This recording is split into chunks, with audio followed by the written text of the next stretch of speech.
Hi guys! For today, ipapaliwanag ko sa inyo kung ano yung fulvestrant, sirens, and ano ba yung side effect niya at kung bakit ako pinagamit nun. Ayun, unang-una po, yung fulvestrant po ay to prevent yung paglaki ng mass, yung pagkalat. Yun po yung main purpose nung fulvestrant. And yun nga, dahil sa malaki kasi yung bukol ko nung nagpatingin na ako, nasa 9 cm. And after ko ng chemotherapy na neoadjuvant, yun yung pinakamatapang na gamot, pang chemo, hindi po ako tinablan. But then, pinag-radiation nga po nila ako. But after nung radiation, parang walang pagbabago. Kumbaga, lumaki pa po yung bukol ko. Kaya, but since, wala po akong kalat. Yun, yung pong fulvestrant ay para doon sa mga walang kalat na cancer sa katawan. Kaya yun po yung ginamit sa akin. Actually, injection po siya dalawa.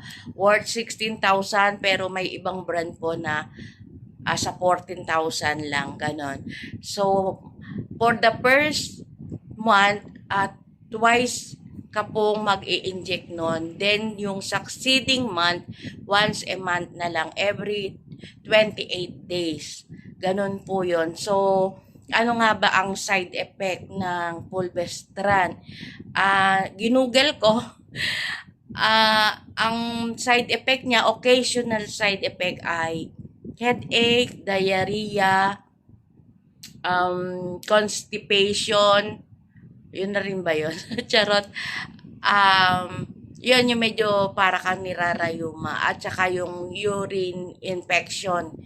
Sa akin po, walang sakit ng ulo. Yon yung pagsusuka pala, yung pala ibig ko sabihin. Walang sakit ng ulo, walang pagsusuka. Ang napansin ko lang, after akong maturukan ng fulvestrant, for a few days, talagang smelly urine. Yung parang ang panghipanghi ko na kahit nagugas po ako, medyo madalas yung pag-ihi after ng injection pero naguhugas ka naman ayun medyo na ano nga ako bakit mapanghi kasi natapat doon sa paanan ko yung electric fan so yun kaya ako nag-google and yun nga kasama po sa side effect yung smelly urine. Okay na ako doon sa smelly urine. Anyway, hindi naman ako palalabas ng bahay. Lumalabas na lang ako pag pupunta sa hospital. Actually, yung pagpunta sa hospital, yun na yung pinakapasyal ko. Ayun. Kaya yun, pinaliwanag ko lang, then maya-maya, iaano ko sa inyo kung ano yung mga ginamit ko, bakit from 9 cm, naging 3 cm na yung ating mass, yung ating bukol. Ayun lang guys, para lang sa advance info kasi hindi po lahat ng may cancer ay pinapagamit ng fulvestrant.